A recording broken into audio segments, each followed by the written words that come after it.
At my heaviest weight, I had a desire to get as lean as I was in my early 20s or even late teens. I had other people around me tell me it wasn't possible or not realistic, but that wasn't until I actually figured out a way and actually achieved it. So in today's video, guys, what I want to do is share a 3-step action plan that I use to go from gut to six pack. And that way you guys can take it, implement it, and get the same or better results. Guys, if you don't know who I am, my name is Jonathan. I went from 250 to 177. I lost over 70 pounds through trial and error. And I make videos like this to give you realistic and effective strategies that actually work, so you don't have to waste time doing things that don't. So I'm gonna take you back. Quick story time for me. When I was sitting at 250 pounds, I remember, looking in the mirror at work or catching a glimpse of myself in the mirror at work, realizing I'm not recognizing who's on the other side of the mirror, and it's me. I got, love handles, gut popping out of my shirt. It just was not a comfortable situation to be in. And I'm somebody, I served in the military, so I always considered myself someone to be disciplined. But I guess somewhere along the way with life stress and, situations and eating out and all this stuff, it starts to accumulate and starts to pile up on you. And life catches up faster than you're able to prepare for it. And then you look up one day and then you step on a scale, or you look in the mirror and you don't like what you see staring back at you. And I always got to the point too, it was noticeable to everybody else. You gain a couple pounds, it's okay, but like when other people start to notice it too, it really starts to affect you. It really started to affect me because again, that wasn't the representation I wanted to put out of who Jonathan was on the outside. So I was faced with a choice. I either stay the same, and for a brief period, I just kind of assumed like maybe this is just who I am right now. But deep down inside, I knew that wasn't true. Or I can make a plan and make a choice to do something about it. So I made a conscious decision to do something about it, but then started the work of, okay, now how do we go from point A to point B? So through countless trials and errors, I end up finding, again, this 3-step strategy I'm getting ready to share that really worked to help me go from a gut to a six pack. Now, one thing that I carried from the military to my fat loss journey was discipline. And the way I break discipline down is like this, because I don't believe that discipline is something that you either have it or you don't. It's something that is developed over time. So discipline is built like this. It starts with motivation. You see something, you want something, you're motivated to take action. Okay. You then develop the willpower to take the action consistently. Then once you do both of those over a period of time, the action becomes normal. And then people will look at you and you just become the person that other people call discipline. But I do feel like people give that word more power than than they need to. So it's like this. If you can have simplified steps that you can follow consistently for a long period of time, that's going to make quote unquote being disciplined a lot easier. So I feel like a lot of people not necessarily lacking discipline, they just lack a simplified framework to get from point A to point B. Because this game of fat loss is not about taking major leaps and bounds. It's about small, daily, consistent actions done over a period of time so you can get to your end goal. All right, so action step number 1 is going to be nutrition. That's locking down your nutrition. What we want to do is get simple calorie deficit meals.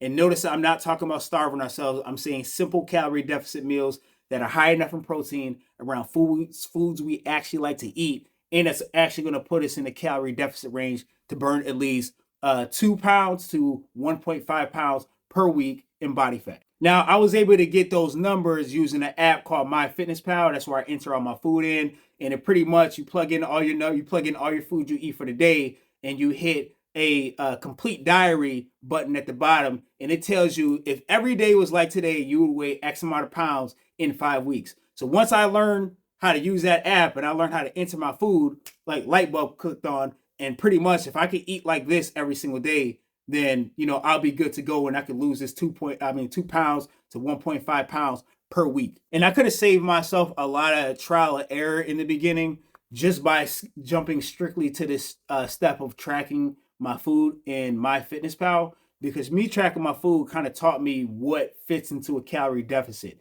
It taught me what foods, one, I actually like to eat, and then what foods actually fit into a calorie deficit number. And so I can still maintain eating like this for a long period of time. I did hear this back when I was 250. I was watching a lot of YouTube videos, just like some of you guys may be watching this now. I did hear Athlete X. Everybody know, if you watch anything with fitness, you've seen Athlete X come up. I did see Athlete X say that, you want to make sure something's sustainable around your lifestyle. But there's a communication gap when you're first starting out. You know what I mean? Because you hear somebody say, eat healthy, eat for fat loss. You really don't understand it though. But it wasn't until I really started tracking my foods, I really started to get a real picture of like, oh, okay, if I'm eating this, it puts me, my protein intake for the day is at like 170, my calories at like 1800. I could do this every single day.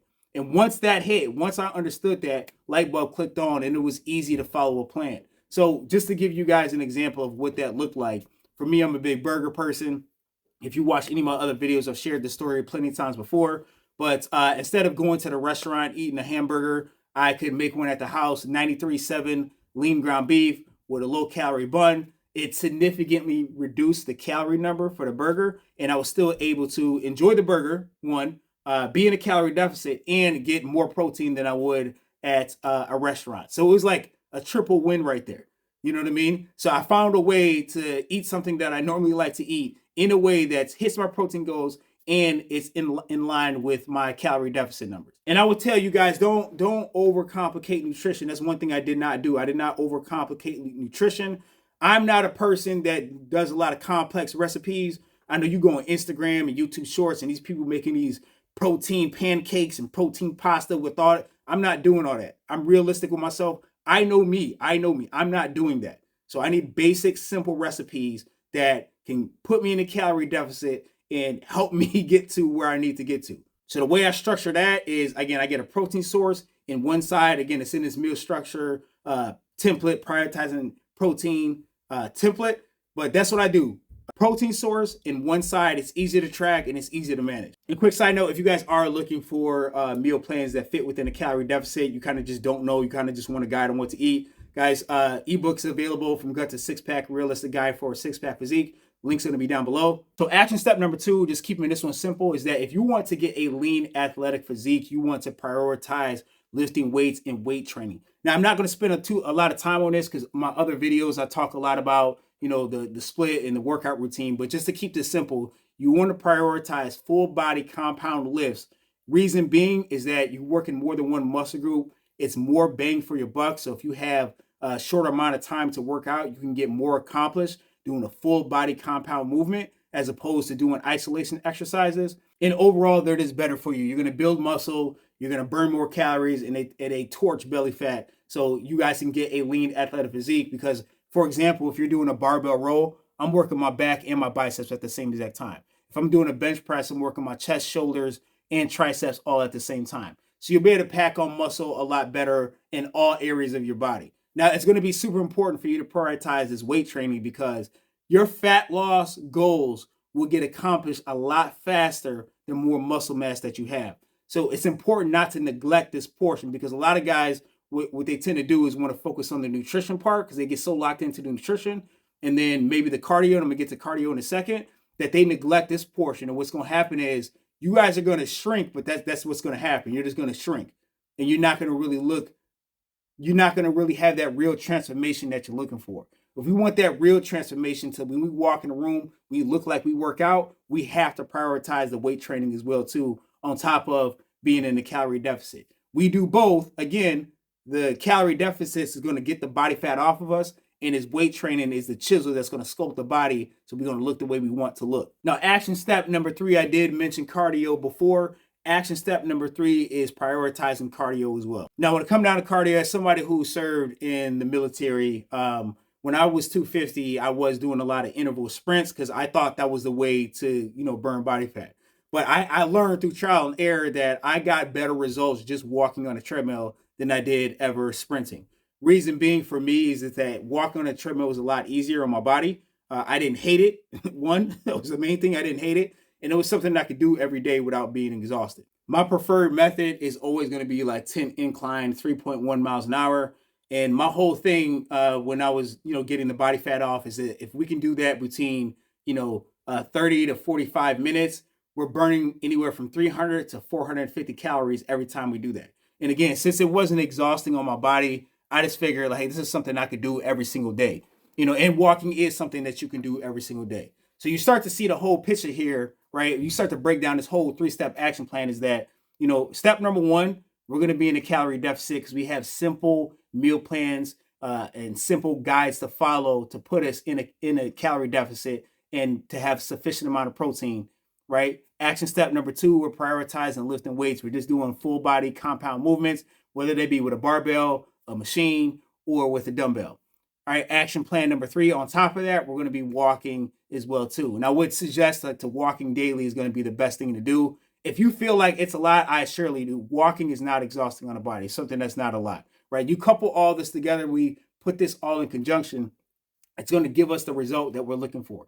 Guys, and this is exactly what I did to go from gut to a six-pack. Very basic, very simple things, just done consistently over a period of time. So if I could do this, go from 250 to 177, it's something that you can do as well too. Again, this 3-step action plan is something that is going to get you results. If you can do all this stuff, which you can, again, it doesn't have to be overcomplicated. You can do these 3 basic steps repeatedly over and over again until you get a result. If I can do it, you can do it. So I would say don't listen to any negative voice around you telling you that's not realistic, it's not possible. And even if that negative voice really is going to come from you. So even if you place limitations on yourself before, like you're placing limitations on yourself based off what happened in the past, right? It's a new slate, right? You got this information now, so we can go out here and execute. And if you need some additional guidance and you're ready to take your fat loss journey seriously, guys, I do have a coaching community. It's called Precision Fat Loss Project. We help people go from a gut to six-pack in a simplified way, but there's going to be meal plans, workout plans, and it's group accountability. It's the main thing.